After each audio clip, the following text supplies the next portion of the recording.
head again. You had your heart set on me, but these feels, they come and go, and they come so easily. Hello everyone. So this is, we are going to do the practical of standard 11, and all of you see that this is a simple pendulum. As all of you know, this is known as bob, and if it is told to find the effective length of the pendulum, then you will take the distance from center of the bob to the point of suspension. This is point of suspension. So this total distance if you have to take, then what we need, we need to find the radius of this bob, and all of you have used already the vernier caliper. So first of all we are going to find the diameter and then radius of the bob. So first of all you can see the simple pendulum experiment. What we have to do is to first is this table for diameter of spherical bob. So as you have already done this vernier caliper experiment, so using vernier caliper this table you have to do. And this is the second table which you have to do in the simple pendulum experiment. So you can see here, first is this length of the thread plus hook, because we are talking about effective length of simple pendulum, so it will be including hook and this is a length of the thread plus hook length, and this is your effective length in which you are going to add the radius also, radius of the bob. So this is going to be the effective length of the simple pendulum. Then we are going to take 20 oscillation time period. This we are going to do experimentally. So as you can see, this table is already filled, but you have to do this. So first we are going to do, for this 80 centimeter effective length, we have to find time period for 20 oscillation, and then we will take two reading, T dash and T double dash. Then you are going to find the mean of that, and then you are going to find the time period. For that you are going to divide by 20. Why we are going to divide by 20? Because this is for 20 oscillation time, so this is for one oscillation, and that is known as time period. Then you are going to do T square. So this T square you are doing, and then you are rounding off to two significant figure as you know it. So we are going to take the time period for effective length 80 centimeter, 90 centimeter, 100 centimeter and 110 centimeter. So we are going to take the four reading.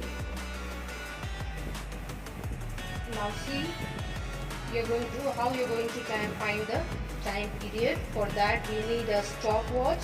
So first of all we have to do this, just little bit by small amplitude you oscillate this pendulum, just oscillate, and now you can see it is oscillating.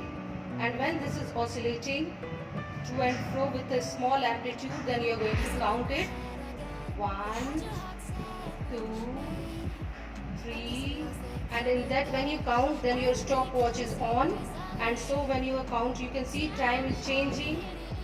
And so when for 20 oscillation, when you have to stop it, so that time for when it is 20 oscillation, so it is see oscillating, but keep in mind that this you have to do under the less air resistance, so your fan will be off.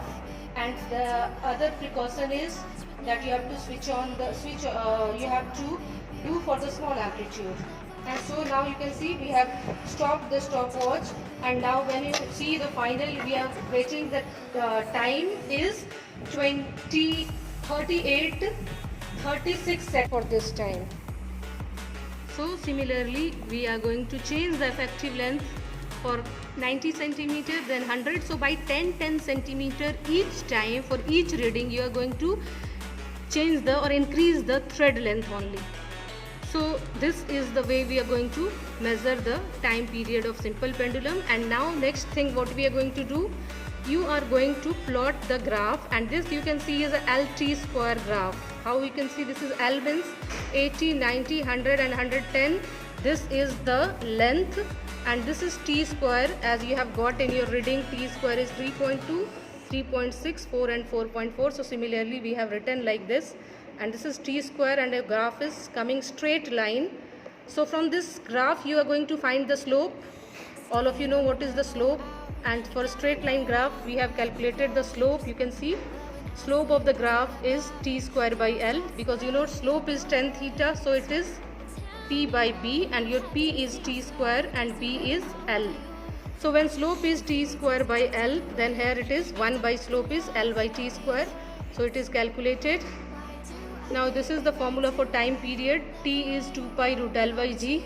Next step, you can see we have done squaring both sides, then calculated g. So t square is coming this side. Now L by t square, as you know, it is 1 by slope. So from the graph we are putting this, and you are going to find the value of g. And so you can see the unit is centimeter per second square. So it will be approximately 980 to 1000 centimeter per second square. Now second thing, you have to find the length of second pendulum. What is second's pendulum? Second's pendulum is a pendulum whose time period is 2 seconds. Now you can see in the graph, when you are where you see time period is 2 seconds. So when time period is 2 seconds, then your t square will be 4. So in the graph you can see where is the t square 4, there is the length is 100 centimeter. So what we understand from here, that when the length of the simple pendulum is 100 centimeter, then it will be a second pendulum, means its time period will be 2 seconds. We can see here we have one more kind of graph, which is LT graph. So you can see here LT graph will come a curve. It is in parabolic in shape. And so this is our experiment. In this, what we are going to do, your result will be, it is observed that LT square graph within the experimental limit, the graph is straight line. Hence the square of time period of simple pendulum is directly proportional to its length. So, and length of second's pendulum you have calculated, that you will write. And this is also observed, the LT graph is a parabola. So this, and please you can note down the precautions, and this, under this precautions you are going to do the experiment. Thank you. Baby, why do I love the way you are? We always leave me